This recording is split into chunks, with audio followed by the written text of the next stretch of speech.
Assalomu alaykum qadrdonlar, qadrli kuzatuvchilar, obunachilar. Salomatmisizlar? Bu videoni tayyorlashimdan maqsad hozirgi dunyoda bo'ladigan siyosiy vaziyatlar, masalan, urush, Eron va Isroil o'rtasidagi urush yoki boshqa urushlar, Rossiya va Ukraina o'rtasida, Falastinda bo'layotgan voqealar, xususan Shimoliy Koreyani Eron va Isroil o'rtasidagi urushga munosabati yoki Amerikani bu urushga bosh qo'shgani haqida ozgina qisqacha so'zlamoqchiman. Eron va Isroil o'rtasidagi urush nimaga asoslanyapti? Nega ular to'satdan urush olib borishga qaror qabul qildi? Juda ko'pchilikda o'ylantiryapti, xususan o'zimni ham. Bu urushlarda, bu bo'layotgan dunyodagi siyosiy yoki turli xil boshqa jarayonlarda tagida nima yotibdi? Hammasini tagida ko'pchilik o'sha maqsadni, o'sha yerda, masalan, davlatlarni egallab olish yoki boshqa narsa deydi, yo'q, unday emas aslida. Hammasini tag zamirida qiyomatni yaqin qilish. Ya'ni iloji boricha dunyoda ko'proq o'sha urushlar, turli xil yovuzliklar ko'paysa, qiyomat tezroq keladi degan g'oya yotibdi. Bu haqda ustoz Abroh Muxtor Aliyning turli xil ma'ruzalarida yoki turli xil postlarida ham ko'rishingiz mumkin. Xususan YouTubedan, Instagramdan, o'zlarining kanallaridan qidirib ko'ring. Bularda ba'zisini tag zamirida g'oya yotibdi. Qiyomat kelishi uchun, o'sha Dajjal yer yuziga chiqishi uchun mana shunaqa turli xil urushlar bo'lishi kerak yoki bo'lmasa dunyo o'sha o'zini izidan chiqib ketish kerak qiyomat kelishi uchun. Bu haqda Qur'onda ham berilgan. Xususan Qur'onda aytiladi, qiyomatga yaqin jang bo'ladi. Ya'ni Marhamatul Kubro deb ataladi. Bu jang qiyomatga yaqin Malhamatul Kubro nomi bilan juda katta jang bo'ladi. Musulmonlar bilan rumliklar o'rtasida. Rumliklarni Bani Asfar deyiladi, sariqlar jamoasi. Imom Abu Dovudda, Ibn Mojada kelgan rivoyatlarda ularning soni aytilgan. Shunaqa katta jang bo'ladi.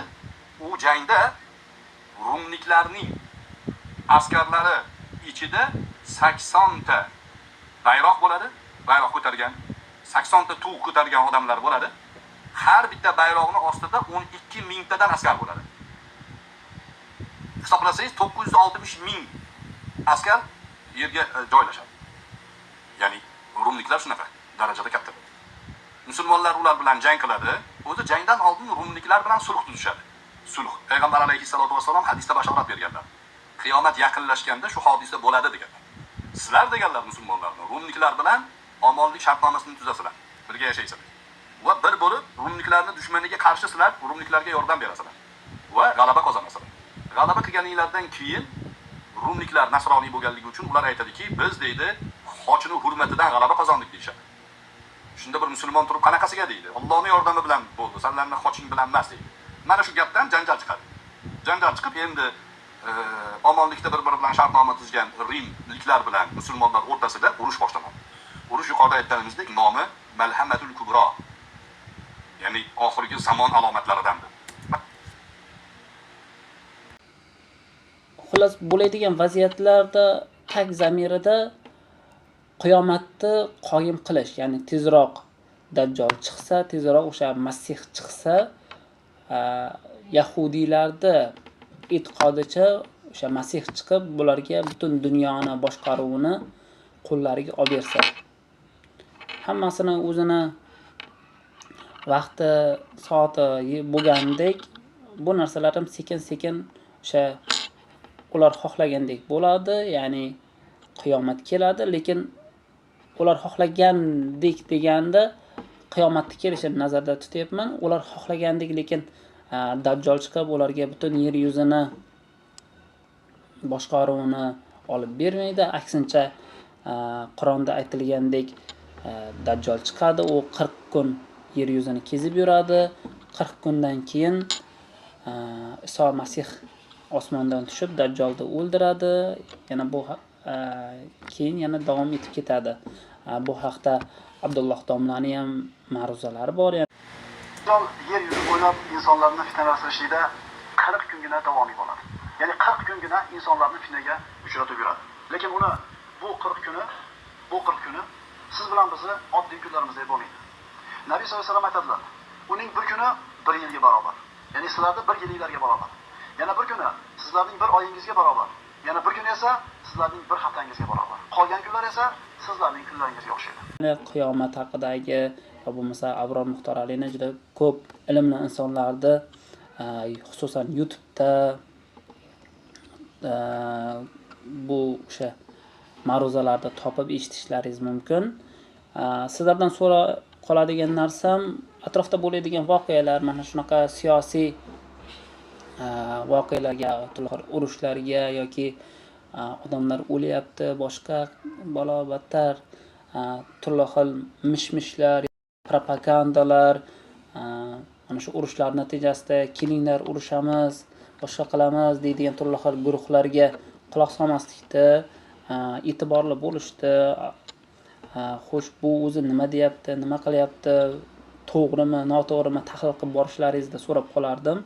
Iloji boricha ishonchli axborot resurslaridan foydalaning, ya'ni ishonchsizlari ham juda ham ko'p, mish-mishlarga asoslanganlari bor, aniq tahlillar orqali axborotlarni uzatadigan axborot resurslarimiz ham ko'p. Masalan, Kun.uz bor, Daryo bor, Qalampir.uz bor, yana boshqa o'zingizga ma'lum bo'lgan ishonchlilardan foydalanishingizni so'rayman.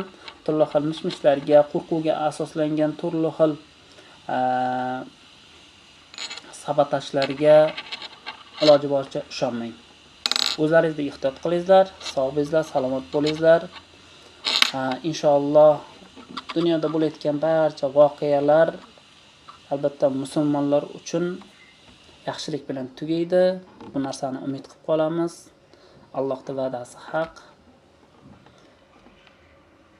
Albatta Alloh biz bilan, ya'ni taqvodor insonlar bilan. Xayr, salomat bo'linglar.